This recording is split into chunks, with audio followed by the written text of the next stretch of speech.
uchaguzi alianza kutangazwa, nikaongea na ndugu yangu Dende Nyoro akaniambia Murang'a 100% MCAs, all MPs ni UDA. Kwetu Kiambu nikahesabu hivyo. Kura ya rais tulikuwa tumepata takrimu na nikaona tumeshinda. Mimi sikuona sikuona uwezo wa mtu mwingine isipokuwa Mwenyezi Mungu, na ndio nilikuambia usiku huo nimemuona Mungu kwa macho. And we join you to give thanks because indeed this was a work of God and nobody else. And we are not ashamed to continue traversing the country giving thanks to the Almighty God. Your Excellency, we have been told, don't ignore the small people or the hustlers and listen to them. Those who are ahead of you ignored the hustler nation. The hustler nation spoke in your favor, guided by God. But I also ask you, in tweaking that a bit, Your Excellency, please ignore the big people. Don't ignore the hustler nation, don't ignore the small people, but ignore the big people. I have seen very big people in this country now threatening us that they will ask people from some regions that if development is not taken to them, not to pay taxes. I want to ask all Kenyans. The Reverend today has told us that God reigns in love, in justice, and in truth. It is only just, Your Excellency, as you have purposed, you will take development to every corner of this country. And therefore, I want to ask all Kenyans to also ignore those who think they are big people, asking Kenyans and inciting them not to pay taxes because they want your government to fail. I want to invite Kenyans, let us pay our taxes.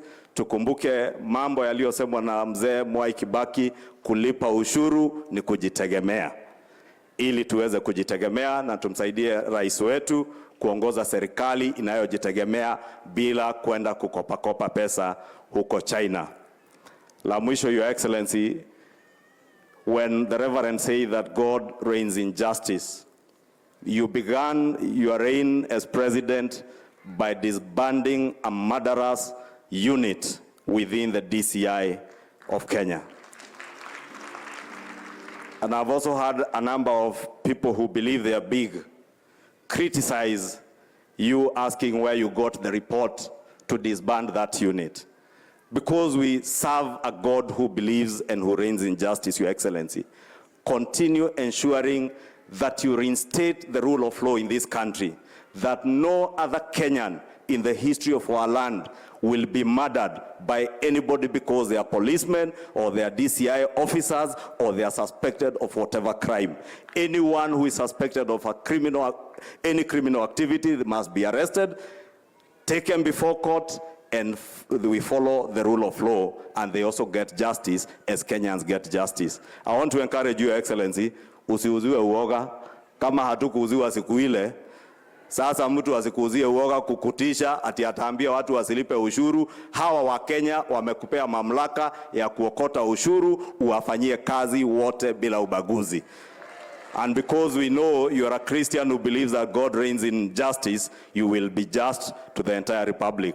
Kwa hayo mengi, Mungu akubariki na atubariki sisi wote. Kwa kanisa, nitawauliza tafadhali, since His Excellency said we are prayed into victory, please pray us into that sponsored success from the Almighty God. With those many remarks, Your Excellency, it is now my singular honor to invite the one and only governor of Murang'a County, the great Kang'ata wa Maroa.